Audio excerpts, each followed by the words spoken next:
제가 여러분들이 제일 좋아하는 그 소액 그리고 단타 물건 좋아하시죠? 그 물건에 대해서 제가 설명을 드리려고 해요. 제가 이 세 개 물건이 다 공교롭게 신탁공매 물건인데요. 신탁공매 물건은 경매하고 공매는 많은 분들이 아시는데 아직 신탁공매는 모르시는 분들이 많아요. 굉장히 괜찮은데도 불구하고 다 단독 그리고 맨 마지막 물건은 수의계약으로 소유권을 취득을 했습니다.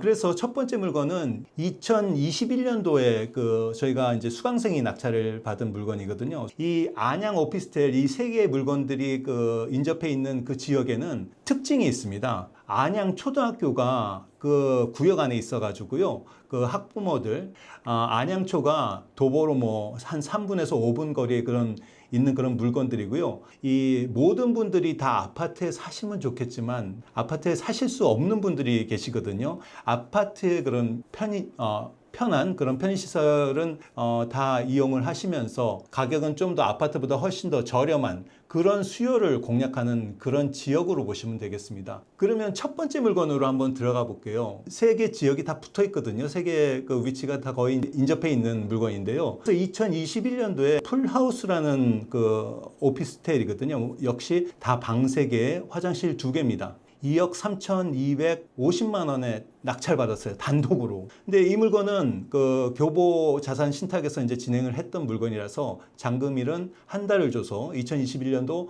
4월 25일 날 잔금을 치렀어요. 결론서부터 이제 말씀을 드리게 되면 4월 25일 날 잔금을 치렀는데 언제 계약을 했냐면요. 2021년도 8월 20일 날 계약을 했습니다. 그러니까 4개월 걸린 거예요. 잔금 내고 나서. 근데 공매서부터 넘어가게 되면 공매는 마찬가지고 신탁 공매는 마찬가지인데요. 협의가 안 되게 되면 명도 소송을 해야 돼요. 명도 소송 시간이 저희가 대출 다 받잖아요. 저도 물건 받으면 대출 받는 경우가 많이 있는데 대출을 받게 되면 시간이 곧 돈이기 때문에 매달 나가는 이자 부담 때문에 명도 소송을 하게 되면 그만큼 부담이 있어서 그만큼 경쟁이 적다고 생각하시면 돼요. 결국에 그분들이 이제 원하는 거 마음에 좀 위로를 해드릴 수 있는 것은 결국 이사비로 귀결이 되기 때문에 그때 당시에 한 150만 원 드리고 아름답게 그렇게 명도를 했어요. 그리고 4월 25일 날 잔금 치르고 8월 22일 날 얼마에 매도를 했냐면요. 3억 1,500에 매도를 했습니다.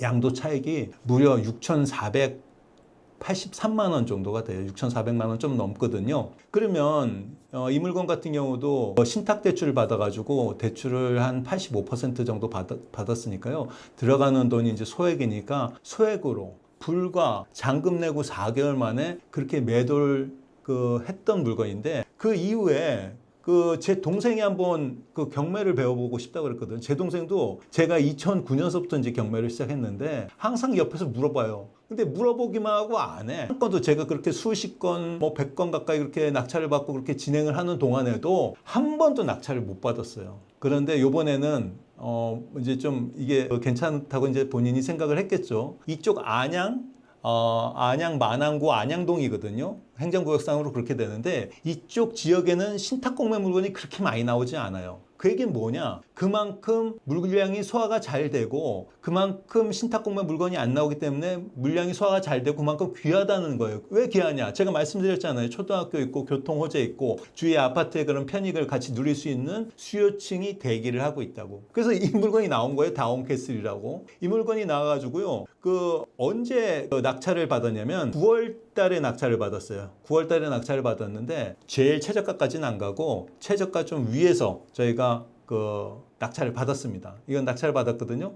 근데 이것도 단독이에요. 2021년에도 단독으로 받았는데 되게 재밌지 않아요? 이 물건이요. 네이버 부동산에는 저희가 얼마에 받았냐면 낙찰가가 2억 3,600 좀 넘는 가격에 받았습니다. 그래서 2억 3,600에 받았는데 대출이 2억 1,300을 또 해줘요. 그리고 거기 이제 취등록세도 들어가지 않습니까? 1,100만 원 좀 넘게 들어가는데 취등록세 넣고 그리고 대출 비용 빼고 그러다 보니까 맨 마지막에는 최종 투입 금액이 2천만 원이 약간 안 돼. 깻잎 한 장 차이로 2천만 원이 안 되니까 1,993만 4천 원이 최종 투입 금액이에요. 2억 3,600짜리 그런 오피스텔 방 3개, 화장실 2개짜리가. 이 물건도 2019년도 12월 달에 사용 승인 났으니까 2025년이니까 한 6년 차 되지 않습니까? 그러니까 신축이에요. 그 정도면 이제 신축인데 그 물건도 저희가 단독으로 받았어요. 단독으로 받았는데 소유자 전화번호를 모르지 않습니까? 저희가 항상 쓰는 방법이 있어요. 낙찰 받으면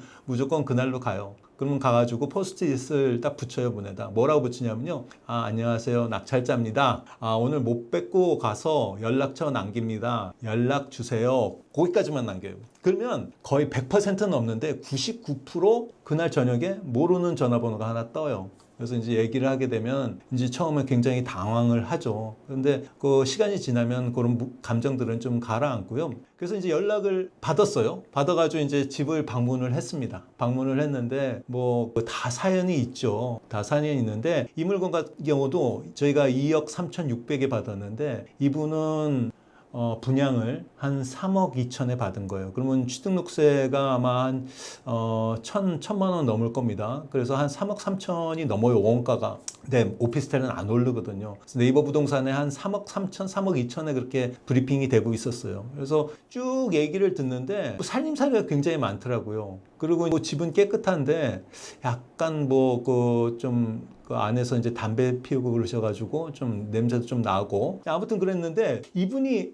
이사비 얘기를 안 하는 거예요. 그래서 나중에 이제 제 동생을 제가 통해 가지고 항상 이렇게 알려주고 어떤 얘기했냐 또 제가 듣고 또 모자란 거 있으면 또 알려주고 그런 식으로 이제 명도를 했는데 이사비 얘기를 안 하더라고요. 그때 처음에 갈 때는 동생하고 같이 방문을 했었거든요. 음료수 하나 이렇게 사들고. 근데 나중에 이제 300을 얘기를 하더라고요. 이사비 300을 얘기하는데 이때는 어떤 전략을 썼냐면 저희가 읍소 전략을 썼어요. 읍소. 제 동생이 그런 걸 잘하더라고요. 그래서 나도 되게 힘들다. 그래서 여기 이사 오려면 대출도 받고 이자도 내고 이사비도 들고 막 힘들다. 그렇게 해가지고 결국은 얼마를 그 이사비를 들였냐면 이사비 뭐 안 준다고 안 주거나 적게 준다고 그래서 그게 자랑은 아닌데 이사비를 50만 원밖에 안 줬어요. 이 물건 같은 경우는. 이 들어가서 보니까 굉장히 좋아요, 집이. 그리고 특별하게 손볼 게 없어요. 그래서 입주 청소 한번 하고 부분도배 순고 아시잖아요. 순고 이렇게 해가지고 순고에서 부분도배로 실크로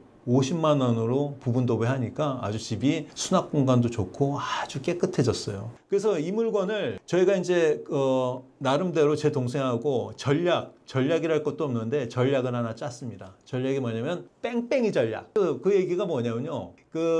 이 지역이 대기 수요가 있고 단타가 된다는 걸 제가 이제 알았다고 했잖아요.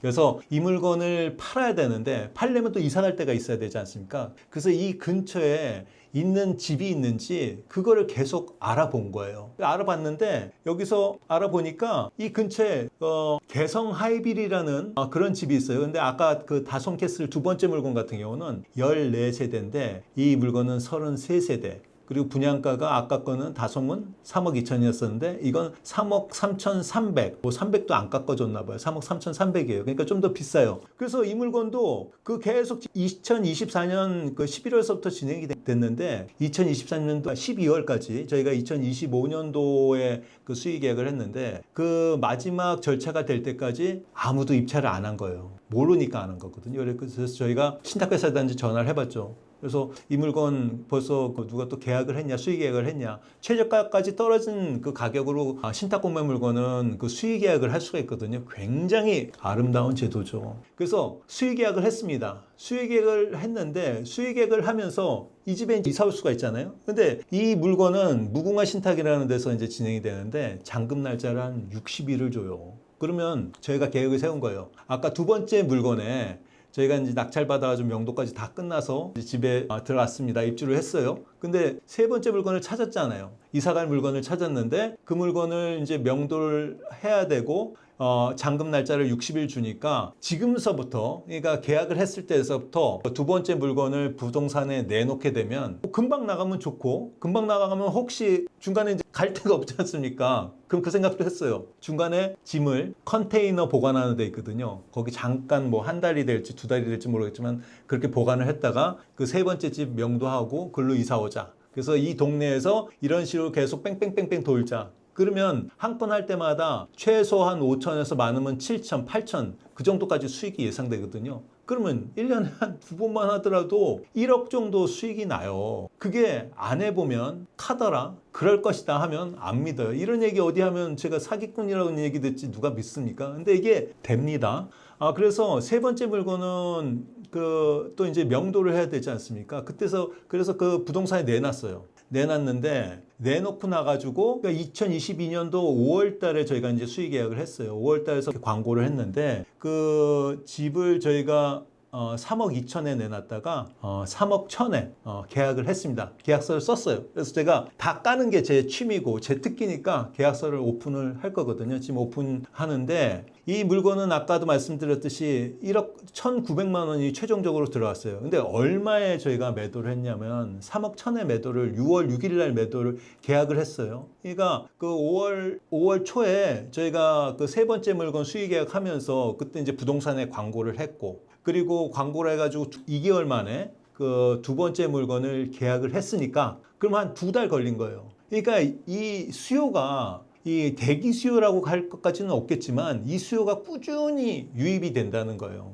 그래서 2달 만에 매도를 했는데 얼마에 매도를 했냐면 3억 1천에 매도를 했지 않습니까? 그러니까 2억 3,600 저희가 매수를 한 가격이 낙찰가가 2억 3,600이니까 3억 1천에서 2억 3,600을 빼니까 7,300 좀 넘어요. 7,373만 3천 원. 그 우수리는 이제 다 띄어야 되니까 7,300 좀 넘습니다. 그럼 여기서 이제 그 취등록세 들어간 건 이제 빼야 되고 그리고 매매 사업자로 했으니까 매매 예정 차익 신고라는 걸 해야 되거든요. 그래서 그거 하면 일반 세율로 되니까 종합소득세 신고할 때 일반 세율로 하게 되면 그러면 제가 생각할 때 한 5천 좀 넘게 남을 거예요. 다 비용 빼더라도. 그래서 이게 되는 거예요. 세 번째 물건 명도를 해야 되지 않습니까? 세 번째 물건 명도를 해야 되는데 이 세 번째 물건은 그 첫 번째, 두 번째 물건보다 괜찮아가지고 뭐 괜찮다는 건 제가 말씀을 드렸고 최종 투입 비용이 이 물건도 3억 3천 분양가가 3억 3,300인데 저희가 수익 계약 맨 마지막까지 떨어진 가격이 2억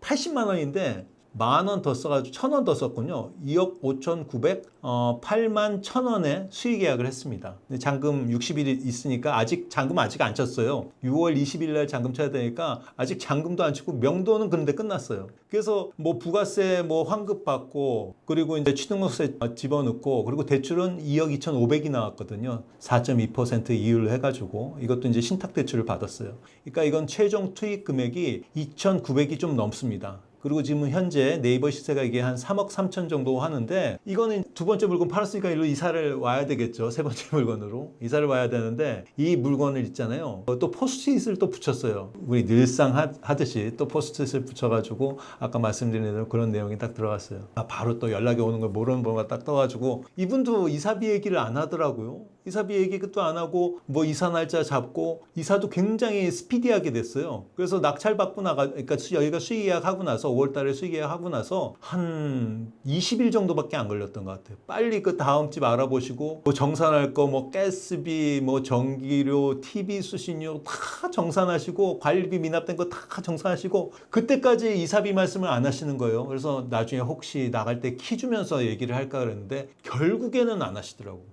그 이사비 정말 하나도 안 들었어요. 저도 낙찰 받아가지고 임차인이나